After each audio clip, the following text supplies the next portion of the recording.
नमस्कार। स्वागत है लाइफ लाइन स्टडी में। मैं सुनील राय, जेएस एक्सपर्ट। आज हम लोग प्राचीन इतिहास के जानने के प्रमुख स्रोतों के बारे में चर्चा करेंगे। तो आइए शुरू करते हैं। प्राचीन इतिहास जानने के 4 प्रमुख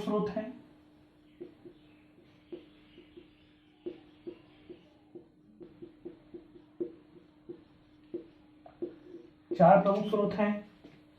सबसे पहला जो स्रोत है वह है धर्म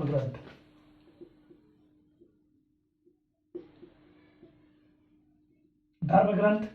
दूसरा स्रोत है ऐतिहासिक ग्रंथ।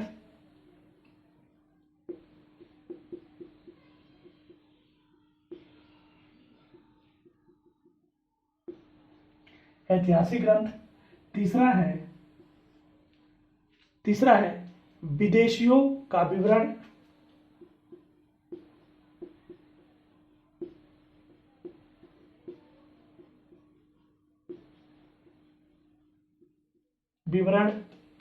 चौथा है पुरातत्व संबंधी साक्ष्य।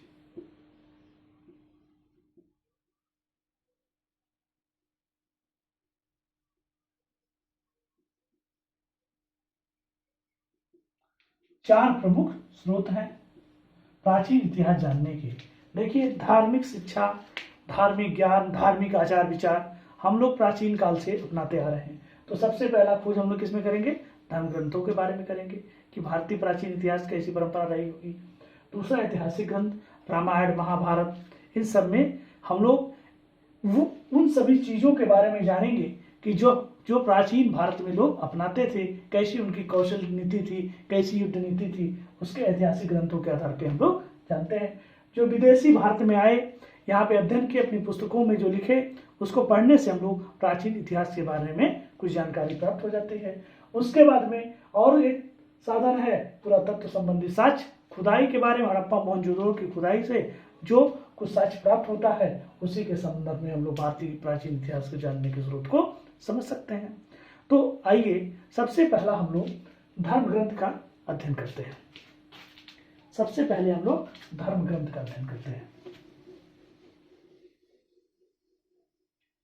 धर्म ग्रंथ में सबसे पहले हम लोग सबसे प्रामाणिक रूप में अगर पढ़ेंगे तो सबसे पहले हम लोग वेद के बारे में पढ़ेंगे।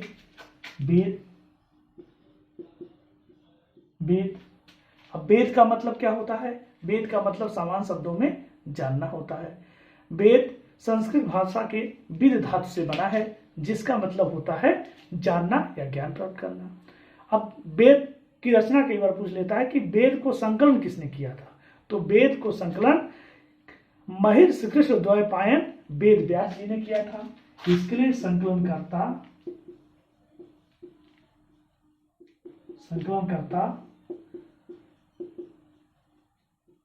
वेद व्यास जी हैं, जिनका पूरा नाम कृष्णन द्वैपायन वेद व्यास था। अब ध्यान दीजिए, भारतीय परंपरा में वेदों को नित्य और अपरिहार्य मानी जाती है। अब सवाल उठता है, वेद कितने प्रकार के होते हैं? वेद मुख्य रूप से 4 प्रकार के हैं। सबसे पहला है ऋग्वेद, सबसे प्राचीन वेद, सबसे बड़ा वेद ऋग्वेद। दूसरा है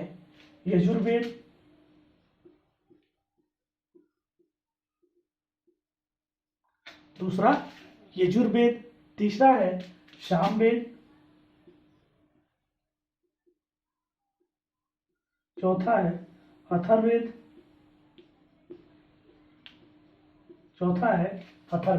चार प्रमुख वेद हैं। अब सबसे पहले हम लोग अध्ययन करेंगे ऋग्वेद के बारे में। पढ़ेंगे। सबसे पहले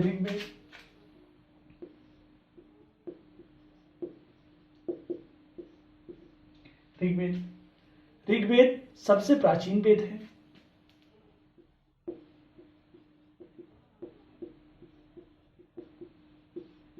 सबसे प्राचीन, सबसे बड़ा वेद है।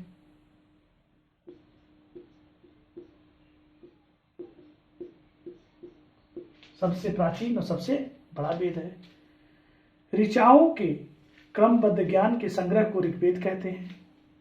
ऋचाओं के क्रमबद्ध ज्ञान के संग्रह को ऋग्वेद कहते हैं। ऋग्वेद में 10 मंडल हैं।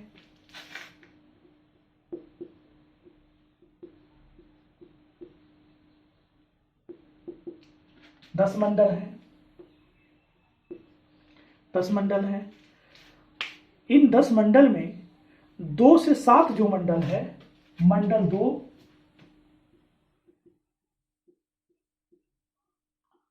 और 7, ये सबसे प्राचीन मंडल है। सबसे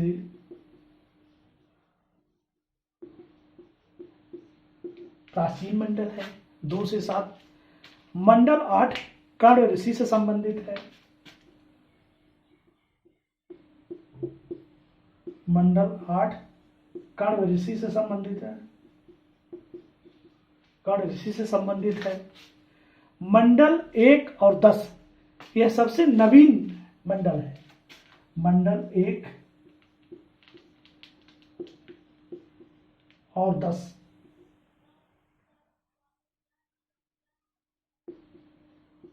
सबसे नवीन मंडल है।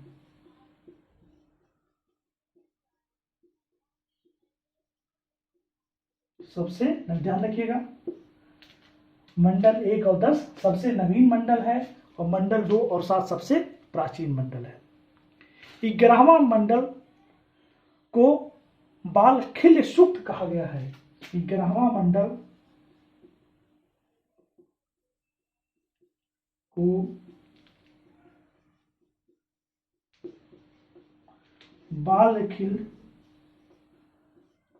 सूक्त कहा गया है। ध्यान रखिएगा, 10 मूल मंडल है, लेकिन जो 11वां मंडल है उसको बालखिल्य सूक्त कहा गया है। आपसे सवाल पूछा गया है कि बालखिल्य सूक्त किसे कहते हैं, तो 11वां मंडल जो है बालखिल्य सूक्त है। ध्यान दीजिए, विश्वामित्र द्वारा रचित ऋग्वेद के 3रे मंडल में सूर्य देवता की सावित्री को समर्पित गायत्री मंत्र है। विश्वामित्र द्वारा रचित ऋग्वेद के 3रे मंडल में सूर्य देवता को सावित्री को समर्पित गायत्री मंत्र है। ध्यान रखिएगा, आपसे सवाल पूछता है सावित्री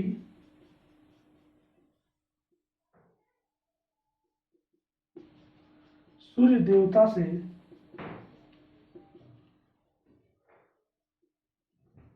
संबंधित है और यह गायत्री मंत्र को समर्पित है। यह गायत्री मंत्र को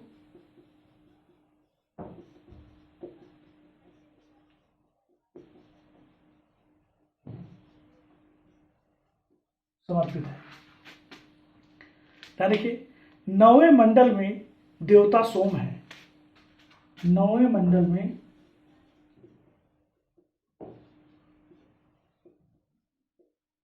देवता सोम है। 8वें मंडल को खिलभी कहा जाता है। 8वां मंडल जो है इसको खिलभी कहते हैं।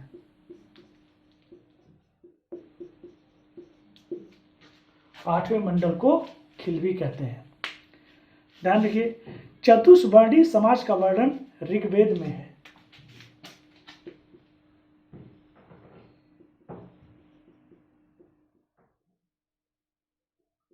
समाज का वर्णन ऋग्वेद में है।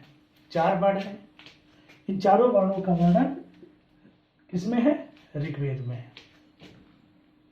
4 वर्ण कौन कौन से हैं? ब्राह्मण, क्षत्रिय, वैश्य, शूद्र। सबसे खास बात, विष्णु के 52 अवतार के 3 पगों का वर्णन ऋग्वेद में है। विष्णु के 52 अवतार के 3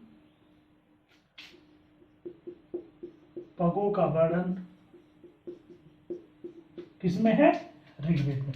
यही सभी जो मैंने आपको बताया है, यही से प्रश्न हमेशा एग्जाम में पूछे गए हैं और लगातार पूछे जा रहे हैं। अगर आप लोग स्क्रीनशॉट लेना चाहते हैं तो ले लीजिए।